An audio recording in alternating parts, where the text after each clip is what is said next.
Thank you. Yeah, I'd really like to thank organizer for organizing such a wonderful program and the conference. It's really very timely. Today I'm going to talk about this generalized symmetry and gapless states. The take-home message is that the gapless liquid actually is a number theoretical problem. So, because of this topology order and this long-range entanglement, now we have very systematic understanding of a gapped phase of matter, a gapped liquid. So in terms of this tensor category theory.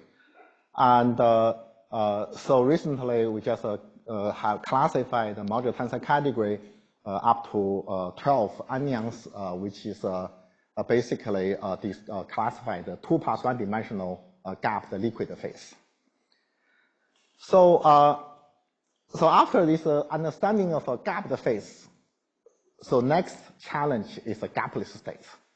So can we get a systematic understanding of a gapless state? But here gapless, I mean the strongly correlated gapless states, which may not have quasi-particle, and whether there's a way to have some breakthrough here.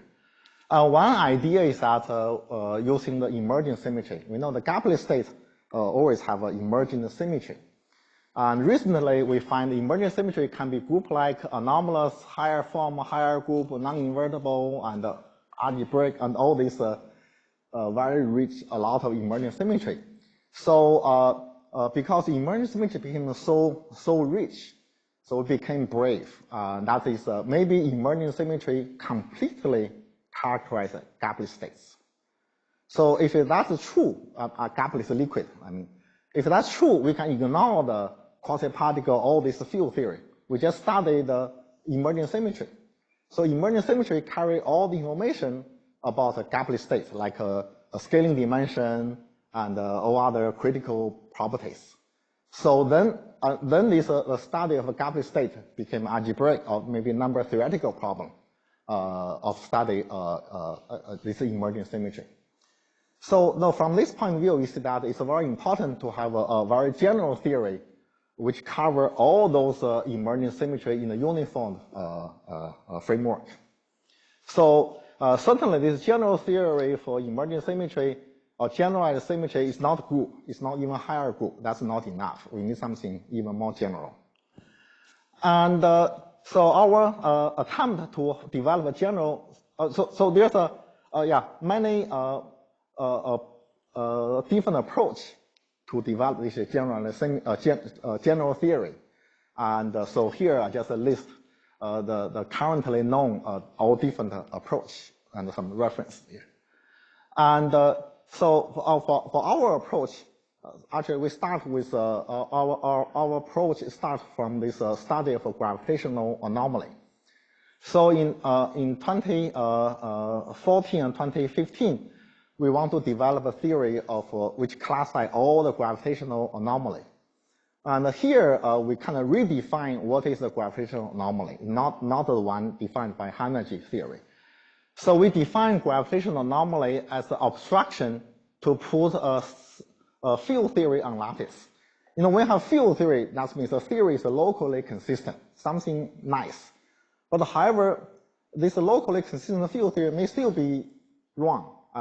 Maybe there's obstruction to put the field theory on lattice, and we call such obstruction a gravitational anomaly.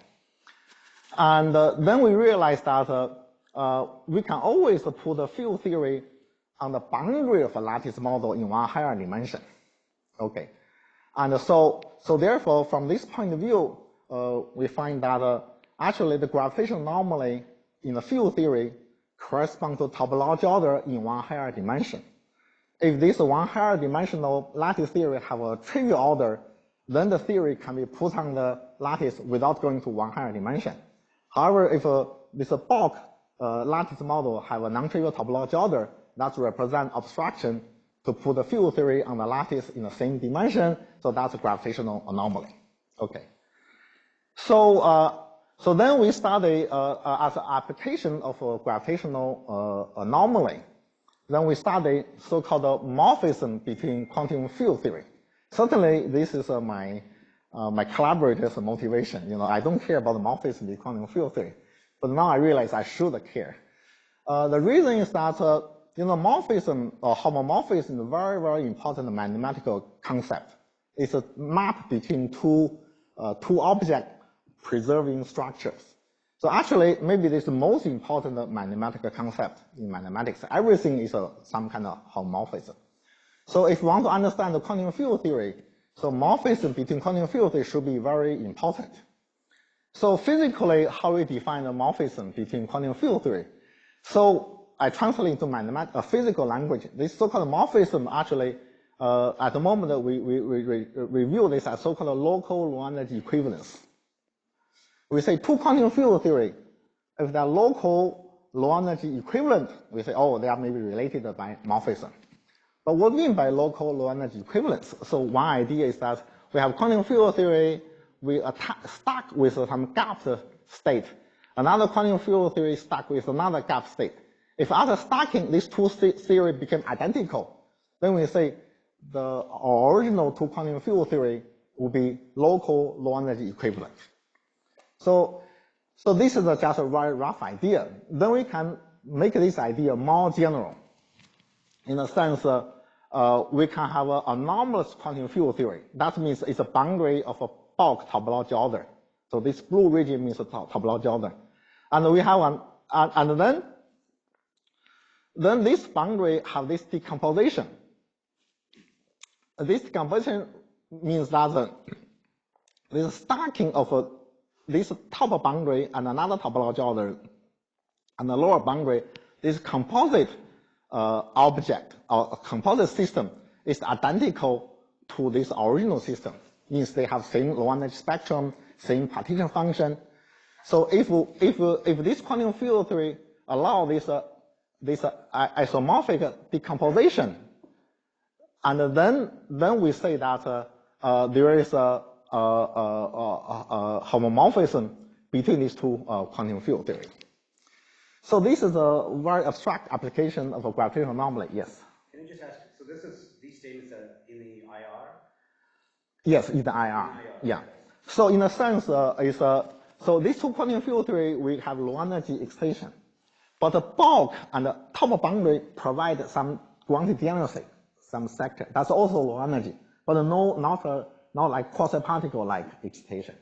So this top boundary and the bulk providing some additional sectors, but the local low energy, like a correlation function with local operators, they are all captured by these two lower boundaries.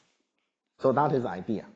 And so with this idea, then we can say that these two quantum field theory, both are anomalous, are kind of a local low energy equivalent. Or mathematically, we say that there's a homomorphism between two quantum field theories. So it's kind of some abstract study. Yeah. Yes? So do you require the junction to be topological? Yeah, this junction is a transparent domain wall, and this one is a topological boundary. But on the other hand, I want to de-emphasize the topological. I really means they are gapped. When I emphasize topological, there are certain homomorphism in topological quantum field theory that will become a symmetry. But however, when I emphasize topology order as a gapped, the homomorphism may not be a symmetry because those gapped anion may have different mass gap, different gap. So there may not be symmetry. This is turned to be important. Yeah. So this is just a study of some gravitational anomaly. Seems kind of abstract. It's a kind of useless thing to do. And but a few years later, we realized that actually gravitational anomaly is a symmetry. Yeah. So therefore, the previous transparency, this study of a gravitational anomaly and homomorphism, actually is a theory of a generalized symmetry. So when I first read on the paper, we didn't realize that, but only a few years later, we realized that one actually is a symmetry. So why gravitational anomaly is a symmetry? One way to understand is following. We can consider a symmetric system, but restrict ourselves to the symmetric sub-Hilbert space. When you do such restriction, you find you are in a very strange situation. That is, the symmetry action became trivial. within the symmetric subhilbert space. Means when you do this such restriction, you no longer have a symmetry. You don't have a symmetry transformation that trivially. Then we know from experience that even when we restrict to symmetric subhilbert space, the symmetry is still there. The low energy dynamics still constrained by symmetry, even though we lost the symmetry transformation. So the question became, how do we recover symmetry in such a situation? Okay. One way to recover symmetry in such a situation is that we notice that the symmetric subhilbert space do not have a tensor product expansion, decomposition, because we restrict to the charge zero sector. And lacking of tensor product decomposition is a gravitational anomaly. So actually, when you have a field theory which do not have a tensor product decomposition, that means you cannot put that on a lattice. So this is a very rough but a very direct way to see that symmetry and the gravitational anomaly are directly related. Okay. There's other way, but this may be the quickest way to see that. Yes. Is the inability to put the theory on a lattice, the gravitational anomaly statement, is that equivalent? Is there a way to state it in terms of tooth anomaly or not? Like not tooth. Tooth anomaly by definition is a symmetry anomaly. This is a gravitational anomaly. So so from kinematic language is that the gravitational anomaly really means that at least it means that the Hilbert space do not have a tensor product decomposition. So I feel this maybe can be used as a definition of gravitational anomaly, very direct. Tooth anomaly is about the symmetry. Yeah. Symmetry engaging inability. Yeah, the inverted gauge or maybe symmetry anomaly is something about the symmetry. Yeah, this is have no symmetry. Once you restrict to symmetric subhilbert space, there's no symmetry. Yeah, yeah. And so the slogan is that the symmetry actually is a non-invertible gravitational anomaly, and non-invertible gravitational anomaly is a topology in one higher dimension. So the message is that the generalized symmetry is not described by group, but described by topology order in one higher dimension. So that is the general theory for the generalized symmetry. And so more specifically, so let's go back to this wedge picture. So using this symmetry language, so we see that we originally have a quantum field theory with a symmetry, but this symmetry is hidden. We don't know. It's not exposed. However, if this quantum field theory have this kind of decomposition, have an anomalous quantum field theory, have a topological bulk, have another topological boundary, if they have this decomposition, then this decomposition reveal that this original quantum field theory have a symmetry. So such decomposition expose the symmetry. So that's a key message.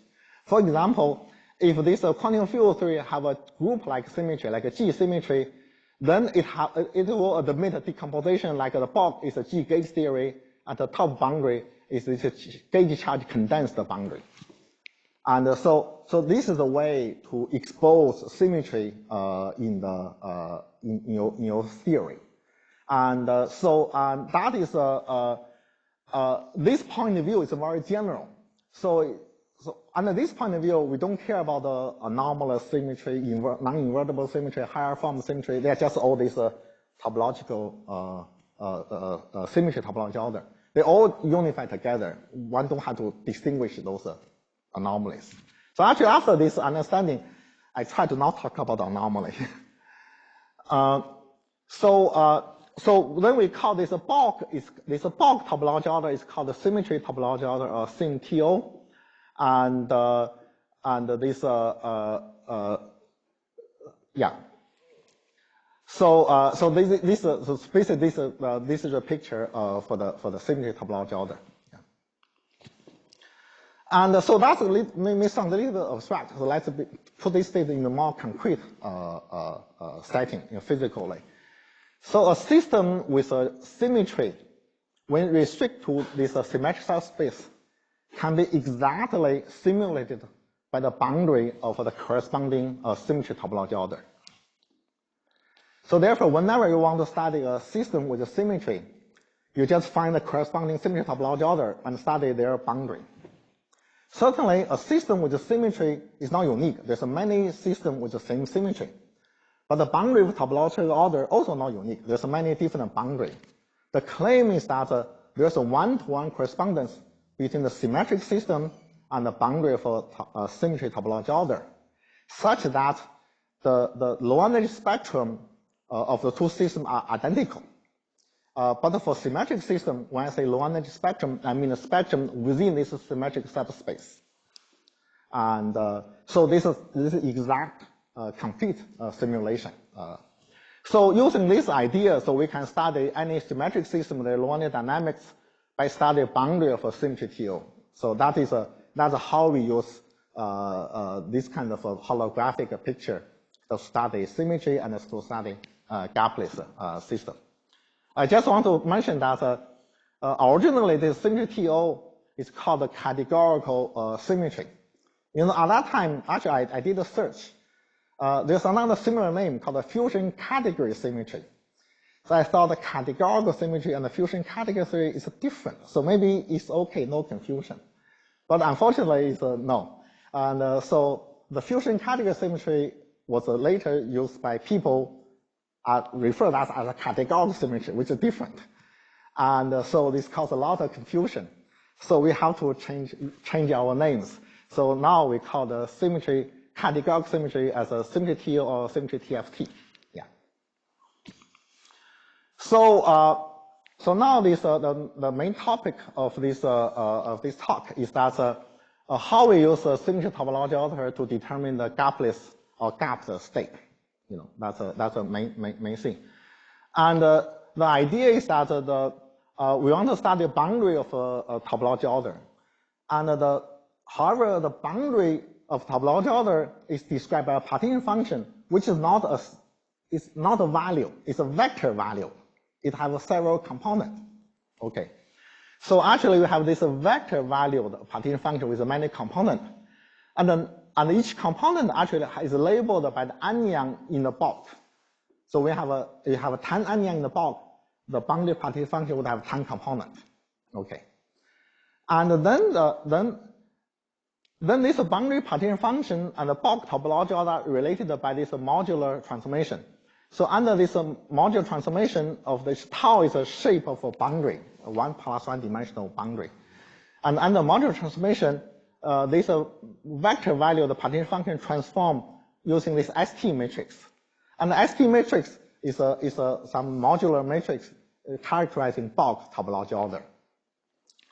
So this is really generalized this standard modular bootstrap, which says that the gapless system in 1+1 dimension, have a modular invariant partition function. And we generalize that into modular covariant partition function.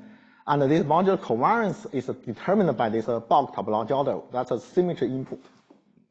So basically, if you know the symmetry, you solve this equation, you can obtain this boundary partition function, then you can obtain the boundary gapless theory.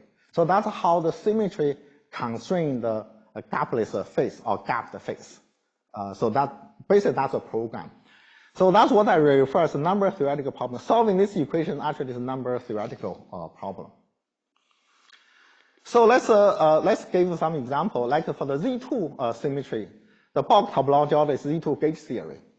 And this ST matrix is given by this 4x4 matrix. And then here we ask what kind of gapped phase is allowed for the Z2 symmetric system. The gapped phase described by boundary partition function, which is trivial, because gapped phase is a trivial CFT. So boundary partition function is just a constant, which actually is a non-negative integer. So we need to find a non-negative integer solution of this condition. This T and the S matrix is given by this, and the Z is a four-dimensional integer valued vector.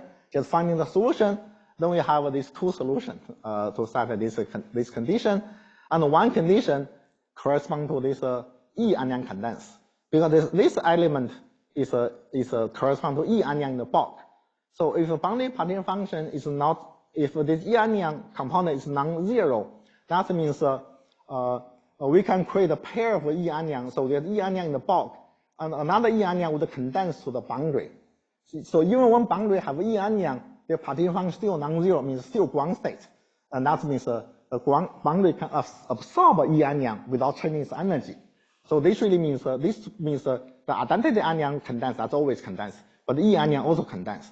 And this one corresponds to Z2 symmetry breaking states. Then another boundary is this M anion in the bulk condense. So that corresponds to Z2 symmetric phase. Okay. So from here we can see that by simply solving this RGB equation, we can obtain the gap state. I want to mention that this method even works to get SPD state. For Z2 symmetry in 1+1 dimension, there's no SPD state, so we just get a 2 symmetry breaking state. But for Z2 cross Z2 symmetry, this method will also give us SPD states. Then next thing we can try to find out what kind of gapless state we can obtain for the Z2 symmetric system. So here we ask the following question: whether a Z2 symmetric system have a gapless state described by this Ising conformal field theory. Okay, so then we just using this Ising conformal field theory character and try to find this partition function which have a tau dependence and satisfy this condition. Okay, and so we have a program to do that, and we find this kind of combination of Ising character would satisfy that condition. So that's one solution. And in this solution, if you look at this Z1, the first component, you see this first component contains this chi0. Chi0 is a conformal character for the primary field. And this chi1/2 is a conformal character for this primary field with scaling dimension 1/2.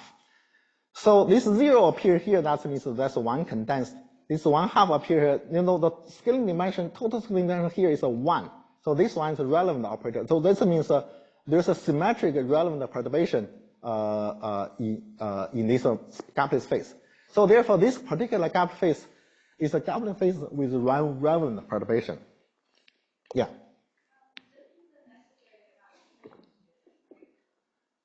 Yeah, this is a necessary condition. Yeah. So there's many solutions. Yeah. Oh yeah. Yeah, totally right. The solution we have, if you only solve this condition, you may get a fake solution, which is invalid. But actually, there are some additional conditions. But at the moment, even with this additional condition, it's still necessary, not sufficient. And it's an open question: what is a practical sufficient condition we can use? Yeah. Is there something special about the solutions for Z that satisfy this condition, but are yet not?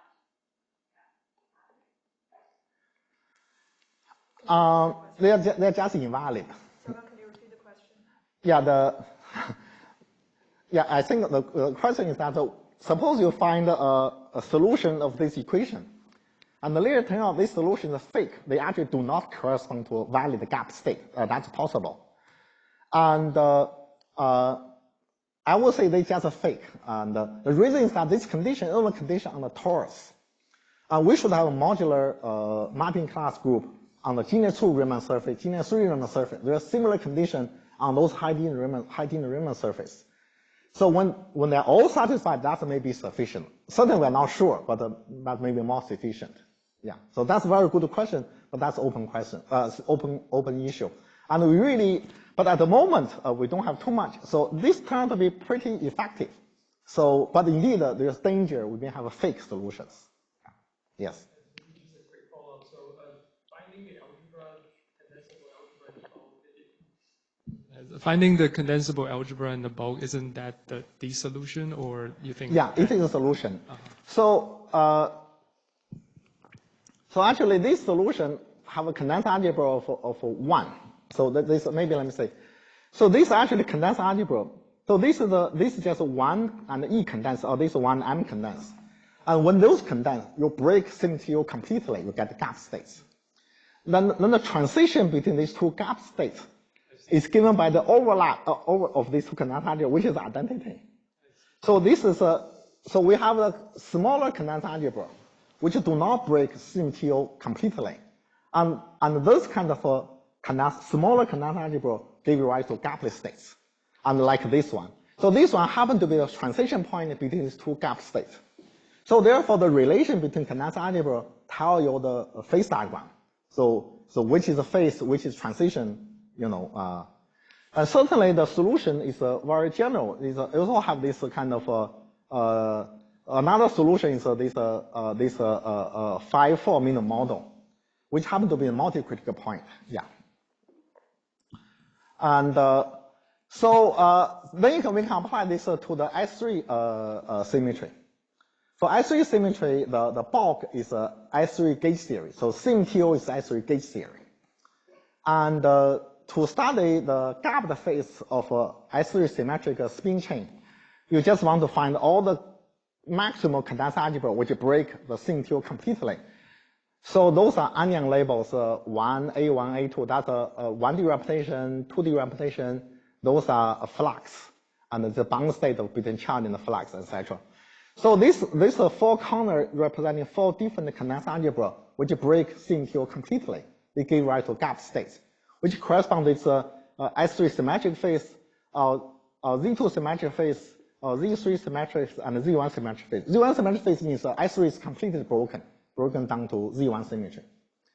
And then the overlap of those two condensed algebra, in this case like 1 plus B, that's also another condensed algebra, that's a gapless states. And from this gapless state, we find that the critical point is a 4-3 minimum model, which is the Ising. So therefore, this transition between S3 and Z3 is Ising critical point. And interestingly, that between S3 and Z2 phase, we only have this minimal condensed algebra. So this is this condensed algebra. And for this condensed algebra, there is several candidate critical point. So the 6-5 minimum model have 1 relevant operator, and the 7-6 have 2 relevant operator, and the O2 CFT also have, O2 means orbifold CFT, also have a 1 relevant operator. So in principle, the critical point between this S3 phase and Z2 phase, that's a pulse transition, could be this 6-5 minimum model, or could be this orbifold CFT. But numerically, we find it is a 6-5 minimum model. And so this is a way we can use this idea. And then however, this CMTO give us something new, because this Z3 S3 gauge theory have automorphism. If you exchange this A2 and B, it's automorphism. So this automorphism means that this phase diagram have this it's not symmetry. Have this automorphism means that if you exchange S3 phase and Z2 phase, or Z3 phase and Z1 phase, basically if you do the reflection on the vertical line, the whole thing should be the same. So that really means the critical point have relations. The interesting is that in another phase diagram, we see that there is an S3 to Z1 transition, direct transition. And the automorphism, this transition map to this Z2 to Z3 transition, one of Landau forbidden transition. So this automorphism really says that the S3 to Z1 transition is the same as a Z2 to Z3 transition. They gave by the same critical point. Yeah. But which critical point? At the moment, our guess is this is a Z2 orbifold theory. Yeah. That is a Z2 critical point. And so this is I already remarked that there's a slight difference between CMTO and CMTFT, because automorphism in the onion data is a symmetry in the CMTFT, but it's not a symmetry in the CMTO. So therefore, the boundary of the CMTO may not have this automorphism symmetry. But on the other hand, if a CMTO have this automorphism, that means you can fine-tune the bulk topology order to make this automorphism actual symmetry in the bulk. And then you can also have a boundary which respects the symmetry. So therefore, this automorphism can become a symmetry. So this actually corresponds to the self-dual S3 symmetric model. So S3 symmetric model have a duality transformation, and there's a self-dual point. and representing this, having this automorphism symmetry. Okay. And so therefore this self-dual, this additional automorphic symmetry is a non-invertible symmetry. It's a duality symmetry. And that's a symmetry, additional symmetry for this self-dual model. And so what is SymTO for this self-dual model? It turns out that SymTO for the self-dual model is this JK4 times JK4 bar topological order, some kind of weird topological order.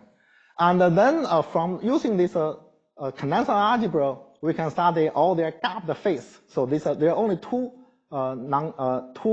maximum condenser algebra. So this phase, this self-dual S3 model, self-dual S3 model only have two gapped phase.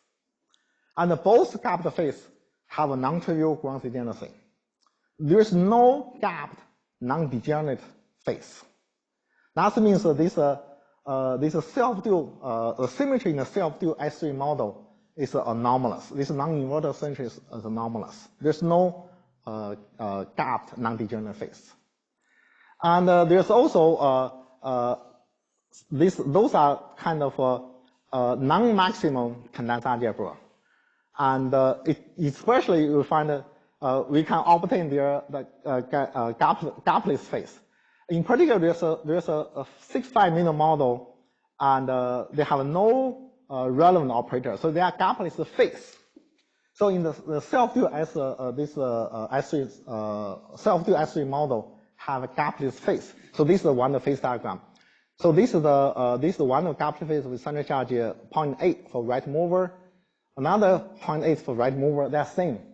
And there's continuous transition, center charge 1.3, I think.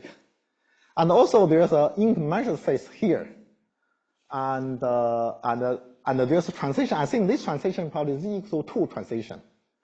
And but they are all gapless phase for this S3 self-dual model. But using this SymTO, we can have some understanding of this phase diagram. Yeah. Thank you. I think that's my talk. Yeah.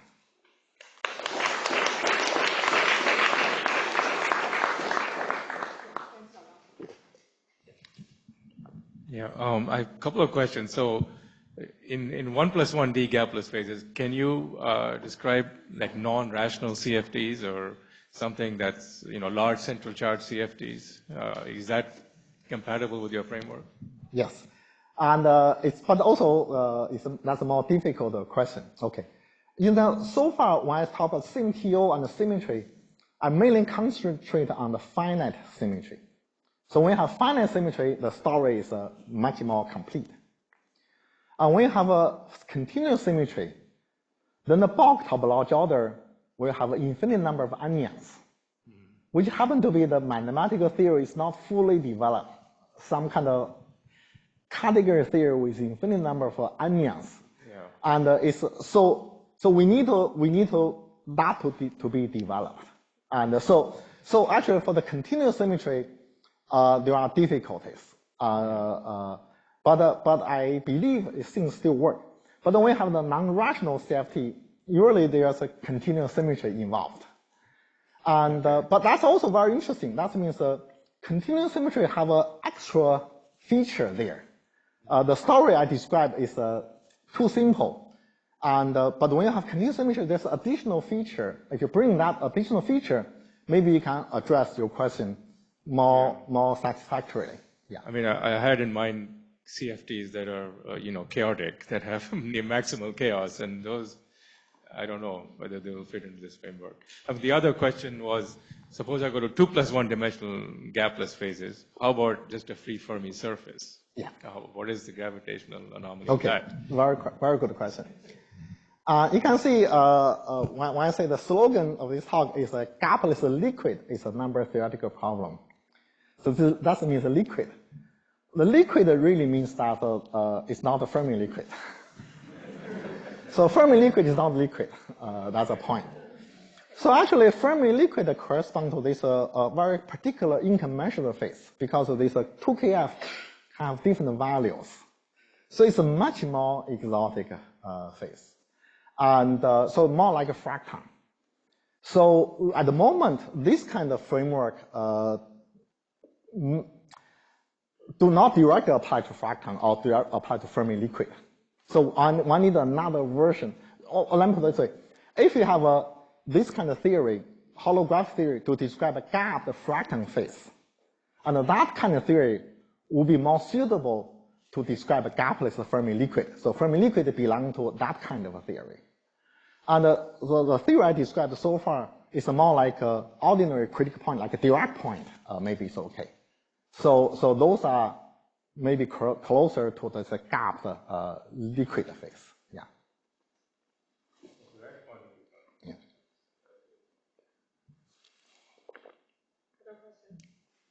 Yeah. So just to follow up on that, do you expect, for example, free boson chiral CFTs with different Luttinger parameters to be in the same class or different classes? Okay, yeah.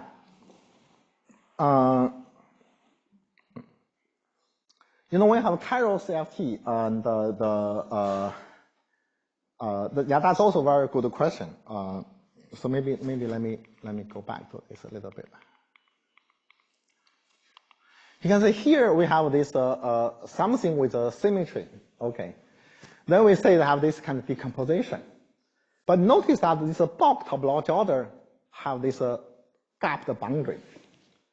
So that's one of the limitation. That means we are consider a symmetry whose bulk CMTO allow gapped boundary. However, we have a chiral boson theory. It also have a bulk topology order. But that topology order do not allow gapped boundary. And yeah, then I don't know what to do, you know. But this is definition, it's not a physics problem, it's a really definition problem. Should we include this kind of CMTO, this bulk topology order as CMTO or not? At the moment, the standard definition is that the CMTO is a topology order which allow gapped boundary. If a topology order do not allow gap boundary, we say that is illegal. That's not CMTO. But on the other hand, the situation described is very valid, very natural. So we feel we should allow the bulk topology order which do not allow gap boundary as also valid CMTO because that's determine the boundary linear dynamics. So I think this this kind of this still correct. This still works. Yeah. And actually, I personally would want to generalize the CMTO even further, including this chiral case. But the standard theory at the moment do not allow that.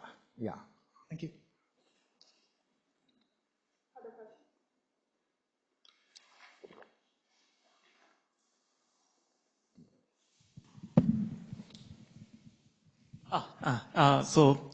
In the beginning of the talk, so you said that so symmetry largely determines the theory. So yeah, I wonder whether so in your framework, so in some explicit C-1 boson case, so the symmetry can determine so C-1 boson have different radius. And some point corresponds to some rational CFTs. Yeah. So I wonder whether so using your description, so we can characterize all all the rational point only using symmetries. Yeah. Thank you for the question. And so I have to say that yeah, this conjecture is I don't know what to say. Maybe you can say it's a wishful thinking at the moment. Mm-hmm. And because you know, I really like to have a general understanding of a gapless theory, and I don't know where to start, so I just make a very bold conjecture. Mm-hmm. But the expert in conformal field theory don't agree with me. Well, there's a lot of counterexample, and this C=1 conformal field theory is one because they have the radius can be changed continuously. There's irrational CFT. This thing doesn't fit this conjecture. Indeed, it does not really fit. But however, I want to say the following: for this C=1 CFT with some irrational radius, there's also neighboring rational radius. Okay. And then for this neighboring rational radius, and you have this this kind of description would work. Yeah. And this rational radius will be dense on this axis. So that's my way to bypass this. Instead, what I try to say is that I don't start the irrational CFT, but I approaching irrational CFT using rational one, try to take a limit approaching that. Yeah, take That's linear. that's one. Another thing, another related is related to the Shabir's question. In this case, there's an emergence U1 symmetry. So this is a issue about continuous symmetry, because we don't have a theory for continuous symmetry. We only have a theory for finite symmetry. So because of that, so we have to do this weird way to approach, using rational point to approaching the irrational point. And so this is also the general way to define the continuous symmetry, because for continuous symmetry, there's a lot of subgroup. Then we try to say the collection for all the subgroup and the collection of all the finite subgroup, and the CMTO for this finite subgroup, this all the collection of CMTO may contain enough information to actually describe this continuous symmetry. So we're really using a rational point and try to take a limit to approaching the irrational point. So this, at the moment, this is what we have. Certainly, I wish there's a direct theory for continuous symmetry. But this point of view gives you some feeling that if you do have a direct theory, this direct theory what should they cover? They should cover this limiting case of a rational theory. And so basically, you will get irrational theory in the theory directly. But at the moment, we don't have this kind of a Brady diffusion category. So actually, the Brady diffusion category with infinite object should cover irrational case. And so there's some big change here. Yeah. Yeah. Thank you. Right. So let's look at the example with Z2 symmetry. So for example, the 2+1 the icing critical point and 2+1 the tricritical icing. So these two are different CFTs. So I wonder whether they have the same or different maximal emergent generalized symmetries. Yeah, I don't know. Yeah, this is the key point is following. Thank you for the question. Usually when we describe a critical point or multi-critical point, using the symmetry we know. But actually, when you actually have a critical point, the critical point usually have a more symmetry than your starting symmetry. Sure. So the key point is that to identify all the actual symmetry. Then after you identify all the actual symmetry, then there's maybe a hope this maximum emergent symmetry may fully characterize the face. That's why I specify 2+1D, because we know 1+1D, the tricritical icing has a lot more symmetries than the icing. But in 2+1D, I really cannot think of any extra symmetries actually. Yeah, that's I don't know. Yeah, that's so basically, maybe let me turn it around. You say, so we want to start a 2+1 critical point. Then I'll try to say the key to identify this actual symmetry. And so what is this actual symmetry? So actually, like for example, there's an icing critical point. We say it have a Z2 symmetry coming from this charge conservation. It has an additional Z2 symmetry coming from the symmetry defect conservation. It have yet another Z2 symmetry from the EM exchange symmetry. So actually, the emergent symmetry of an icing critical point is a double icing topological order in one higher dimension. So indeed, I don't know the answer to your question. Yeah. So but certainly this in 1+1D, I have to say that in 1+1D the story seems okay, but 2+1D we really have too few example to check it non-trivially. So I'm not that confident in higher dimension. Yeah. Maybe there's some important thing missing. Yeah, that will, I don't know. Yeah, that's make the future research. Yeah. Okay, one last quick question. So if you just look at the Z equals 1 bosons again, convex bosons. So when you tune the radius, in general, each different convex boson will have different, if you considers a full set of symmetries, of different symmetries. Yeah. So you can do T-dualities to relate some radii, and they all have the same symmetries. But do you know two compact bosons that are not related by T-dualities that have exactly the same symmetries, and you can consider all the symmetries? In other words, like, you know, this conjecture, like, we just look at C equals 1, 2 bosons. Maybe it's true if we yeah, the thing that I think for any rational point, there's a maximum CTO. But actually, in this case, let me put it this way. Now I realize that. But actually, the maximum CTO is a lot actually, yeah. So I think in this paper we discussed a little bit, and actually for any rational point you can discuss the compatible CTO, and you find it's not unique. There's many CTO which admit the same boundary. And so that means there's a sequence of CMTO go to infinity. So that's compatible. Actually, there's an emergent continuous symmetry. Yeah. Yeah, this happened to be the tricky case. Yeah, because it's involving emergent continuous symmetry.